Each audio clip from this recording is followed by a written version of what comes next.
CMR jewellers సువర్ణ సంక్రాంతి సంబరాలు బంగారు ఆభరణాలపై 1050% తగ్గింపు. ఎక్కువ ఏ సింగర్ మిమ్మల్ని బాగా ఎంకరేజ్ చేశారమ్మా?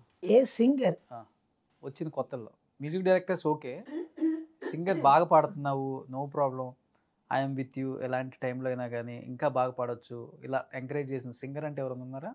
నో, నాకు నేనే సాటి, నేనంటే నేనే, ఎవరు చెప్పరు. అస్సలకి అయ్యో ఈవిడ వచ్చిందే మన పాట పోతుంది అని అంటారు, అలాగ అనుకుంటారు. ఓకే, మన టైం పోతుందో ఏమో తెలియలేదే ఈవిడ వచ్చిందే అని అంటారు. నాకు ఏం లేదు, నాకు ఉండేది వస్తుంది అంతే.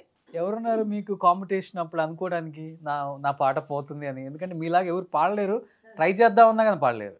అప్పుడు వాళ్ళ పాట వాళ్ళే పాడారు బాబు, అలాగా అనుకోరు. కానీ ఈవిడ ఇలా పాడుతుందే, మనం అటువంటి పాటలు పాడగలమా అని అనుకుంటారు, కానీ పాడడం కష్టం. పాడేసి నేను నా మాత్రం కారెక్కి వెళ్ళిపోతాను ఇంటికి. తర్వాత వచ్చేటప్పుడు ఏమ్మా ఇంట్లాగా పాడేసావు, యోయోయో మా ప్రాణం పోయింది. ఎన్నిసార్లు ఆ పాటలు వినేటప్పుడు మాకు ఏం చెప్పాలో తెలియలేదు తల్లి అంటారు. మంచినీళ్ళు తాగేసినట్టు తాగేస్తారేమో ఒక పాటని. అవును, అలాగే. అంటే అది ఎప్పుడు వచ్చింది ఆ కసి ఎల్లారేశ్వరి గారు? అంటే ఏదన్నా మన జీవితంలో ఒక మంచి ఎదురు దెబ్బ తగిలితే గానీ మన లైఫ్ మీద మనకి ఒక కాన్ఫిడెన్స్ వస్తుంది, డెఫినెట్గా నేను అది రీచ్ కరెక్ట్గా అవ్వాలి. నాకు సపరేట్గా సాంగ్స్ ఇచ్చేటప్పుడు నాకు ఒక పట్టుదల వచ్చింది, ఇట్లాగా పాడాలి. ఇదంతా వీళ్ళు పాడతారు, మన దారి గోదారిగా ఉండాలి. వాళ్ళు ఏ దారి వెళితే మనం గోదారిగా వెళదాం. దానికి తగ్గినట్టు సత్యం గారు మ్యూజిక్ ఇస్తారు, అంతే. కావాలా? అయ్యో నీళ్ళు తాగినట్టు పడేస్తా, బాగా ఇస్తారు సత్యం గారు మ్యూజిక్.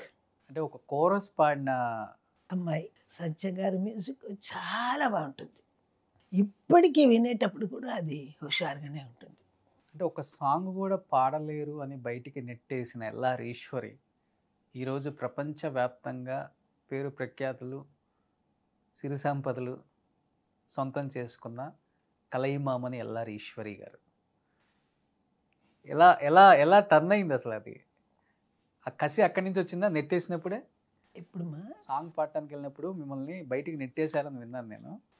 ఈజ్ ఇట్ కరెక్ట్ అమ్మా? కరెక్టే. అదే లరీశ్వరిని ఇది నా ఆర్టిస్ట్ అన్నారు, అది వచ్చింది. ఎక్కువ దెబ్బలు ఎక్కువ తిన్నాను బాబు, ఎక్కువ. అందరూ అలాగ మాట్లాడతారు, ఇట్లాగ మాట్లాడేటప్పుడు వాళ్ళు మొక్కై మనం కొట్టినట్టు అవ్వాలి, అలాగా పాడాలి. రివెంజ్. నాకు ఆ నెట్టేసిన మ్యూజిక్ డైరెక్టర్ కూడా దగ్గర కూడా పాడారు కదా మళ్ళీ. రివెంజ్ అంటే చాలా ఇష్టం నాకు. ఓకే, ఎలాగైనా సరే అది పాడలేదు వాళ్ళు, నేను పాడతానండి అని కరెక్ట్గా పాడేస్తాను. వాళ్ళు ఏదైనా అనుకోని నాకు అక్కర్లే. మనం ఇంట్లో కూర్చున్నట్టు ఉంది కదా ఇప్పుడు మనం మాట్లాడింది, అలాగే అందరూ ఇలానే ఉండాలి. ట్యాగ్ లైన్స్ మన పేరు ముందు ఉంటాయి, మనకెందుకు? మీరు అలా ఉంటారు కాబట్టే ఇప్పటికి కూడా ఆ పేరు అలానే ఉంది పదిలింగా. అంటే విజువల్గా చెప్పాలంటే చాలామంది చెప్తుంటారు, నేను విన్నాను, మరి నిజం కాదు నాకు తెలియదు. చెప్పమ్మా. ఐటమ్ సాంగ్ పాడతారు కాబట్టి ఎల్లారేశ్వరి గారు మిగతా సింగర్స్ కొంత ఆమెను చూడటం తగ్గించి చూస్తారు, పెద్దగా గౌరవం ఇవ్వరు, కొంచెం అవాయిడ్ చేస్తారు. నిజమా అది? I don't care. నేను కేర్ చేస్తే నాకు పోతుంది కదా బాబు, నాకు పరువు ప్రతిష్ట పోతుంది కదా. అది కేర్ చేయకుండా నేను పాడాను, అది అదే ఎల్లారేశ్వరి. బట్ అలా చూసినప్పుడు బాధ వేసిందమ్మా నో, మనకు. ఉమ్. నవ్వుకున్నారు. మీకుండేది అంతే. అలాగే మీరు అనుకుంటున్నారు, రండి, మీరు రండి, నేను ఎక్కదా పాడదా కరెక్ట్గా వచ్చేస్తారు సుబ్బిరామిరెడ్డి గారు. అమ్మాయి రా అని తీసుకొని లేలే నా రాజా ఆయన నేను పాడతా. నిజంగా లేసేసారు థియేటర్లో అంతా అప్పుల్లో. అంత పెద్ద శాస్త్రి స్టేడియం ఉంది కదా, అందులో బాగా మన సుబ్రహ్మరెడ్డి గారు చాలా బాగా చేస్తారు. నాకు బాగా హుషారిస్తారు. బాగా చేస్తారు ప్రోగ్రామ్స్ ఆయన కూడా. హుషారిస్తారు. నేను పాడేటప్పుడే నాకు వన్స్ మోర్ అంటే కానీ అంటారు, పాడు పాడు అంటారు. ఈవిడికి వన్స్ మోర్ వచ్చిందే అని అలాగుంటారు. చాలా ఇష్టం సుబ్రహ్మరెడ్డి గారు. ఇంటికి అప్పుడప్పుడు ఫోన్ చేస్తారు, డేట్ నోట్ చేసుకోమా, మన ప్రోగ్రాం ఉంది, ఎక్కడెక్కడో చెప్తారు. ఆ ఊరంతా నాకు తెలియలేదు, పోదాం పాడేసి.